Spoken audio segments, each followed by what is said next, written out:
for setting up a percentage of revenue to be able to assist counties that have been dragging behind to catch up to the other counties.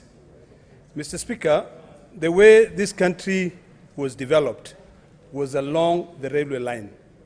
If you look at what is happening in this country today, Mr. Speaker, where there is development is where the railway line. This is because of Session Paper number 10. But the framers of our Constitution saw it fit to set aside a certain amount of money to be able to assist counties develop. Mr. Speaker, we talk about equity versus equality.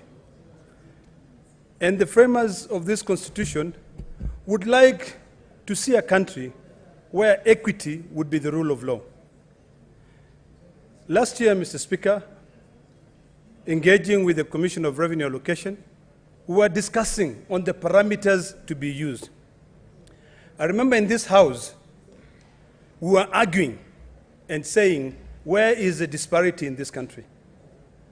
The current governor of Nairobi, who was then the senator of Nairobi, but then I would refer to him as Senator Sakaja, raised certain very important points and said that there's a lot of disparity. There's a lot of challenges in Nairobi County, and that Nairobi County should have also been considered with this fund. So there I posed the question, Mr. Speaker. What exactly were we looking at when you talk about the Equalization Fund? Other people refer to it as a marginalization fund. I know, Mr. Speaker, that the decision to be able to define counties as being marginalized was reached by a serious study that was carried out by the Commission of Revenue Allocation.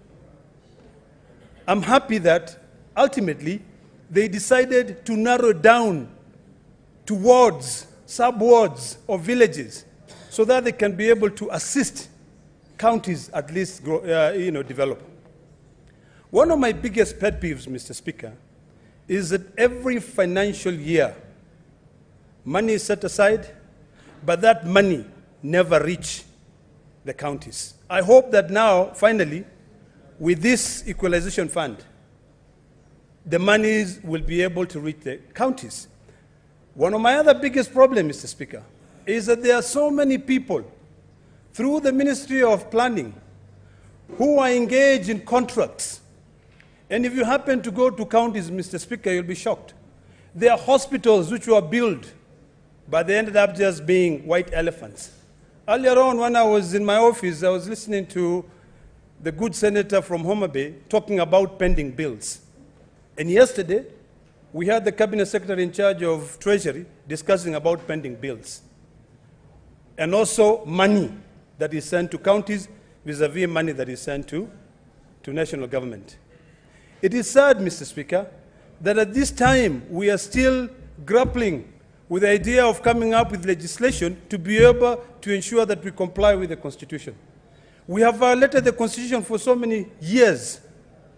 Right now, Treasury has violated Article 219 when it comes to the issue of sending money, the share of county government, where hopefully yesterday we got into some form of consensus where money for February will be sent.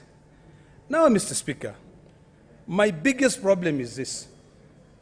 The Constitution sets up a sunset clause on the issue of the equalization. It was only supposed to be 10 years, but our counties have not enjoyed any resources from the Equalization Fund. We have kept this money. So the question is, as I support this bill, will all the money be sent that has been kept aside? Is that money there in the consolidated fund or it's not there? Those people who build those hospitals and were never paid, will they be paid?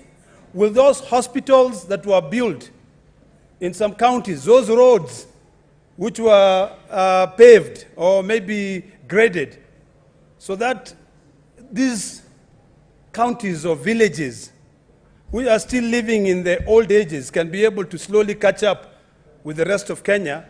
Are those roads still, functional, or are they dilapidated?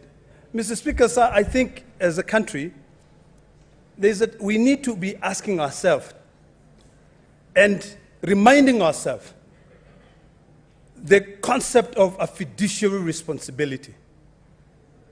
I would dare say, Mr. Speaker, that we have not been